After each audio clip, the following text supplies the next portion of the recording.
Hello guys, hello everyone, this is Punya here. I am welcoming you all to my YouTube channel and hope you have enjoyed the last part of this chapter, that is principles of inheritance and variation and heredity. So we are going to take for the part 2 of it, and you can click on the I button which is there on the right hand side of the YouTube channel.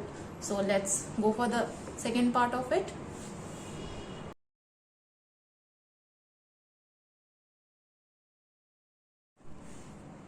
So now we are going to discuss about the part 2 of this, and here it's mentioned as Mendel and his life. So we need to know how Mendel did the experiments and why he was not recognized, and what were the simple steps for his success. So that would be coming under Mendel and his life. So first we need to know Gregor Johann Mendel. Gregor Johann Mendel was born in a small village in 1822 in Sicilia.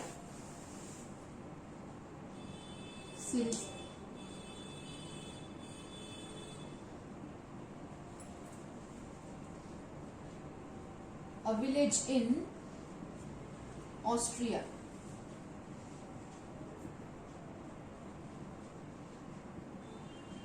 He was not a biologist, he was a physicist, graduated in physics. Mark it, he is not a biologist. Graduated in physics, natural sciences and mathematics.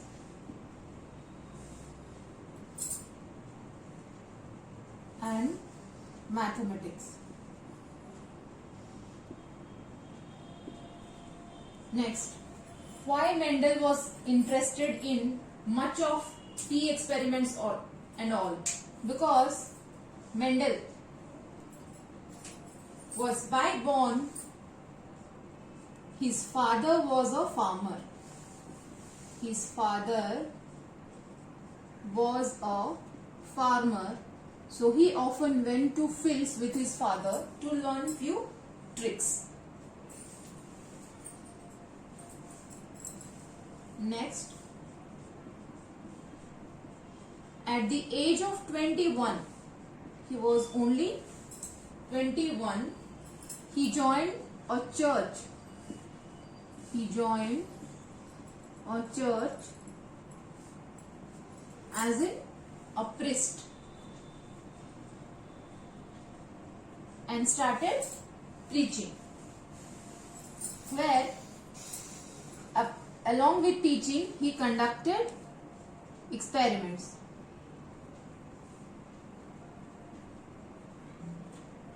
For his aim, that is genetics.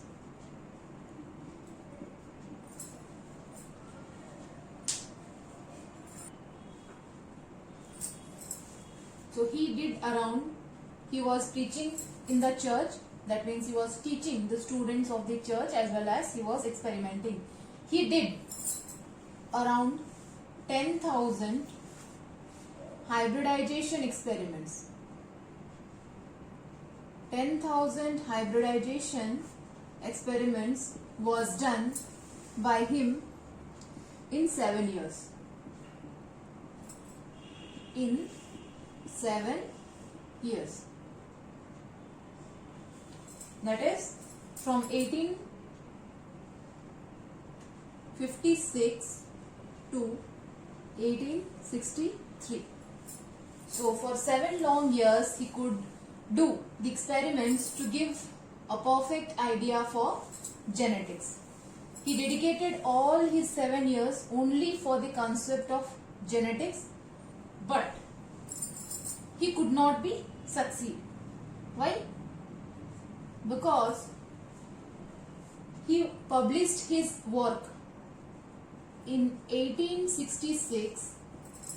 He published his work Mendel published his work in a local journal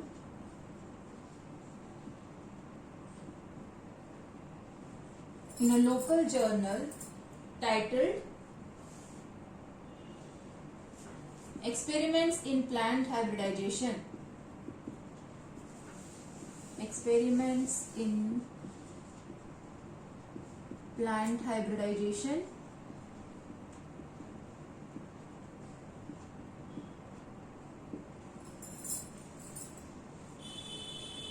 In a local journal titled as this, and the name of the journal was Journal of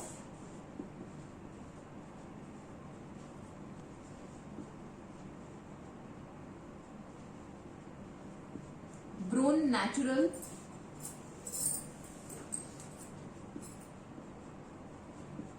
History of Society.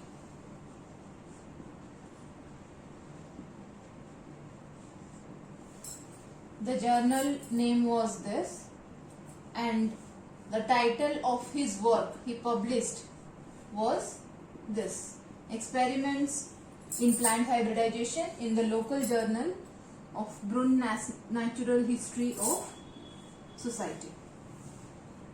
His work could not be recognized and he died in the year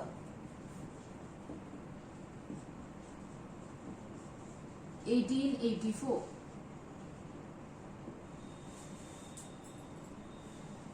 But after his death, three scientists, namely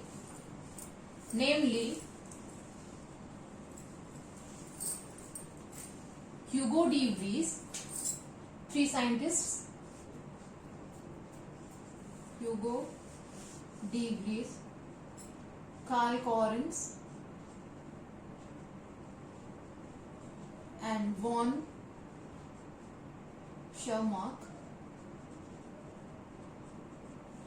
These three scientists rediscovered Mendel's laws or Mendel's work in the year 1900.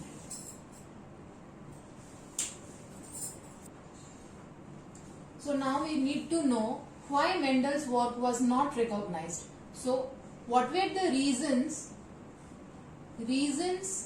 for non-recognition of Mendel's work? Non-recognition of Mendel's work. His work remained unrecognized till 1900, till three scientists rediscovered it. So what were the main reasons for it? First reason, Mendel was not a biologist. So Mendel was not a biologist. So other scientists did not give interest in his work.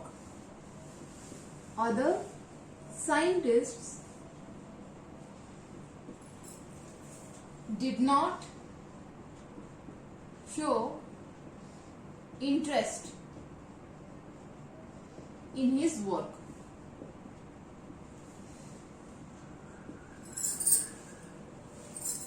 Next, whatever he discovered, that means his work was published in a local journal. His work was published in a local journal. There are two types of journals which needs to be there. One is local and the other is international journal. So journals are of two types. So when we are publishing it in a local journal, only local people can access it or can go through it. So it was his work was limited to few people. But when work is published in international journal, it is not localized. It is read upon by a number of people, read upon by a higher end group of scientists, we can say.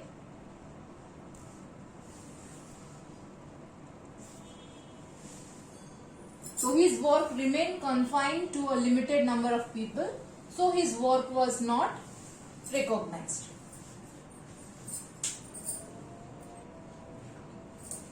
Now the third reason for it was Mendel used the term factor and discrete units in his experiments.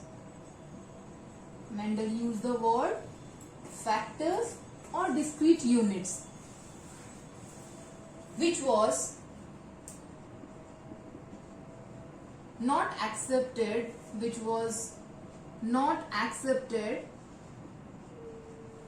by, again, biologists. And these factors are now called genes. So when the concept of gene, microscope, chromosome were discovered by 1900, then his work got the recognition. So these factors are now called genes. Next, his methods of experiments was analyzed by a set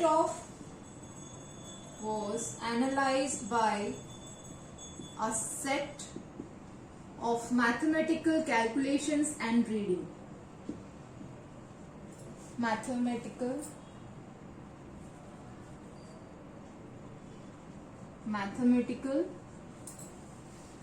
calculations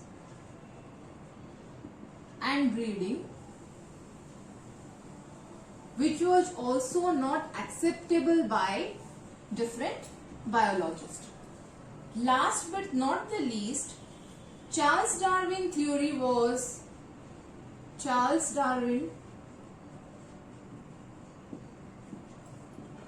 that is theory of origin of species.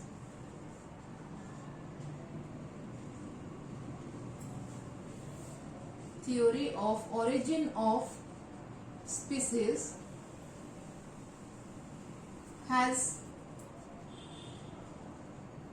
taken the market.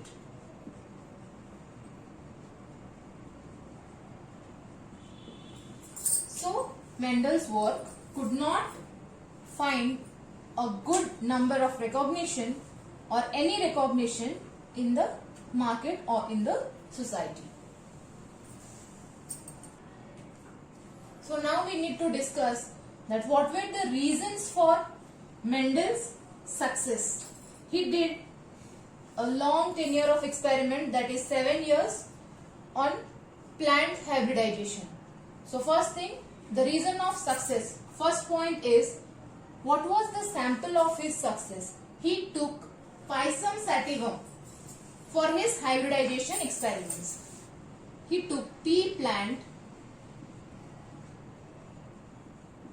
that is Pisum sativum,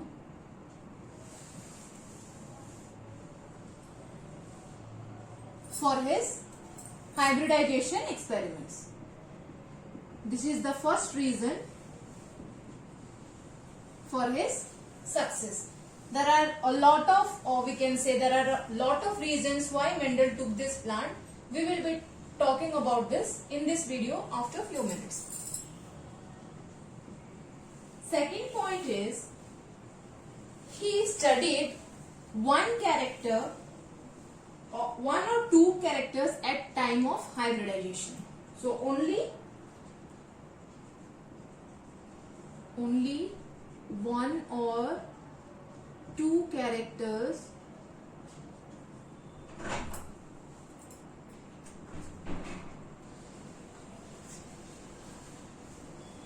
at a time in his experiments.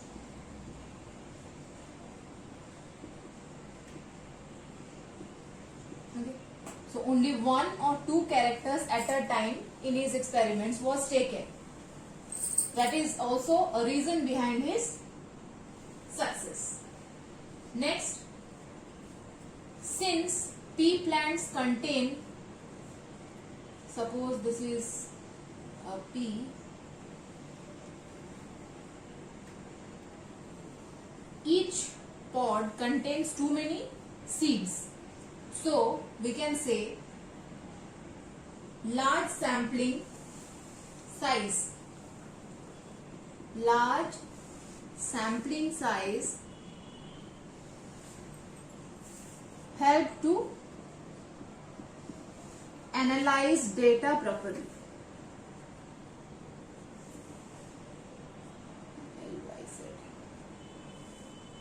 Analyze the data properly. And since he was a mathematician, he could analyze his statistical methods to record his data. Since he was a mathematician, he could use statistical method of recording the data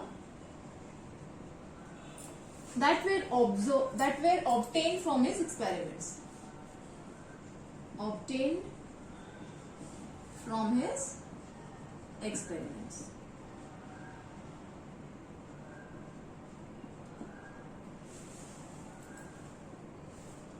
Last but not least, the character which he chose, that is the pea plant. The characters that he chose, characters that he chose did not show linkage.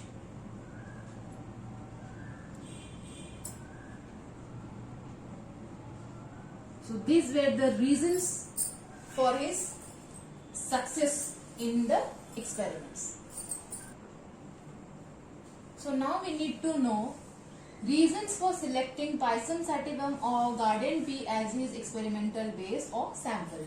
First reason is pea plant has a very short lifespan. So it has a very short lifespan and it's an annual plant. Lifespan is around 3 to 4 months. This is the first point why he chose Pisum sativum. Second, this plant's flower size was large. The flower size was large, so it was easy to carry out hybridization. So it was easy to carry hybridization.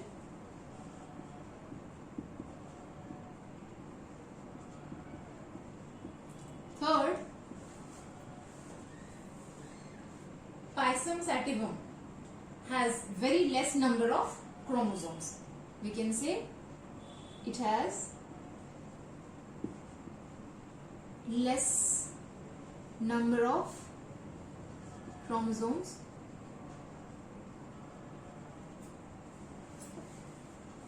We can say 2n is equal to 14. So total number of chromosomes is 14. Third point is these plants are self-pollinating plants. These are self-pollinating plants but can also be cross-pollinated. But can also be cross-pollinated.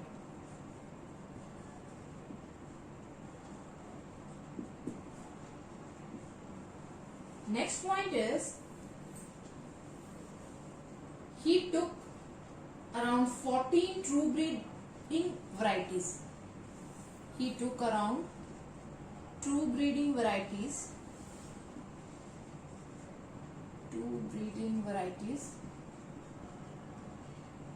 14 plants were taken for his experiments. Two breeding means pure line needs to be developed. That means these plants were allowed for self-pollination. So pure line is a must with this type of plants. Second, last, what was it is, these pea plant seeds lack dormancy.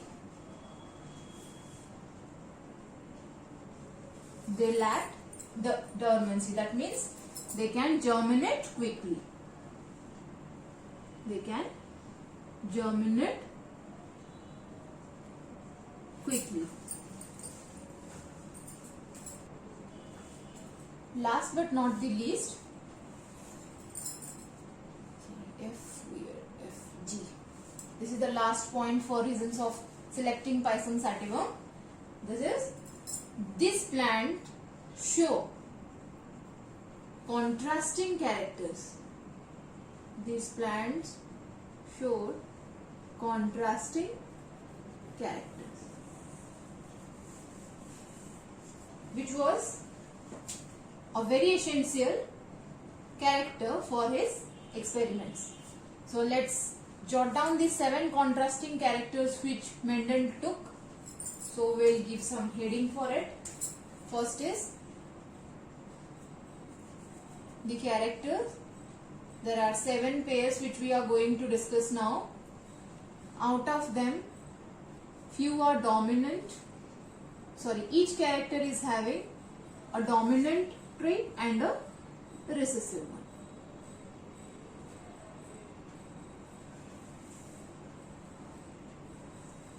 Dominant and a recessive one. So now we will be talking about the first character, that is flower color. The flower color of pea plant. The pea plant is having contrasting characters, means single flower would be having 2 types of color. So one is the purple, that is dominant one, and next is white. White is the recessive one. Next, seed color.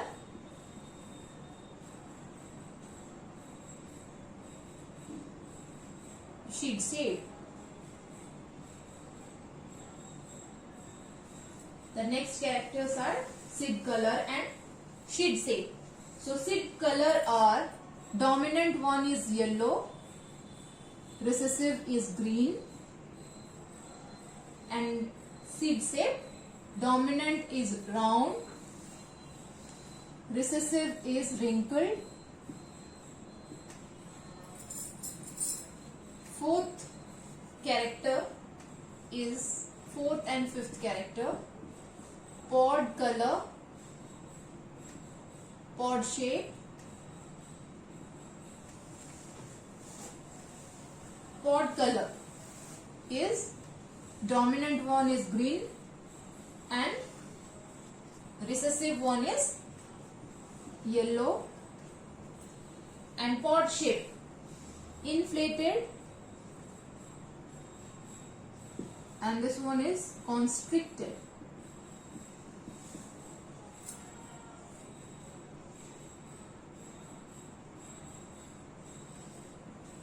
This condition is the inflated one, and when it would be constricted, this is the thing.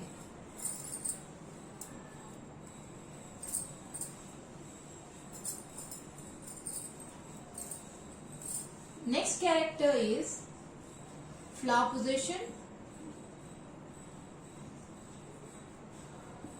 The flower which are born at the axial end, those axial end, those would be called axial, and that is the dominant trait. And flowers which would be born at terminal end would be called terminal flowers, and that is the recessive one. The last contrasting character is the plant height. Last contrasting character is the plant height. Dominant trait is tall and recessive trait is dwarf. And now we are going to denote how the dominant and recessive trait would look like. We will denote it. So purple, capital P, capital means dominant. Both the P's are capital, that means it is homozygous dominant. Then white, it is recessive, small p. Whatever you take in the capitals, that here only you have to take the small letters. So it would be representing the recessive character. Yellow, capital Y. Here it would be small y. For round, capital R. For wrinkled, it's small r. For green, it's capital G. And for yellow, it's small g. Inflated, capital I for both. Constricted, small I. Axial, terminal, tall, dwarf. So no intermediate characters were shown for this. So these were the reasons for Mendel selecting the pea plant as his experimental sample. Mendel died in the year, we can say, we'll write it Mendel only. So Mendel died in the year 1884. So his work could not be recognized, but in 1900, that is after 16 years of his death, 16 years, Hugo de Vries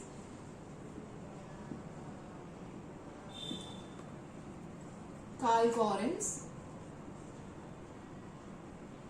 as well as von Tessemark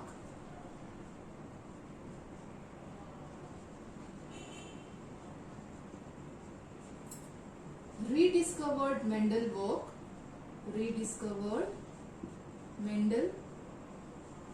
work, and he was awarded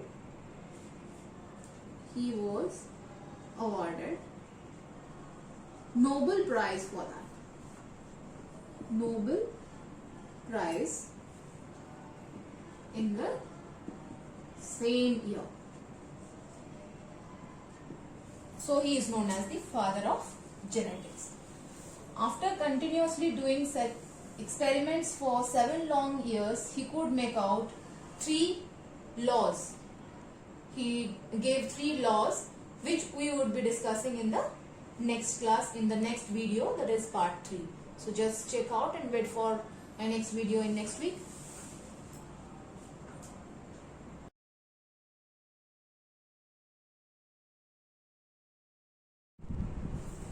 Hi guys, so this of each part of it we have discussed very nicely. So what was given in the today's lecture, so just go through it, and thank you for watching my videos till end.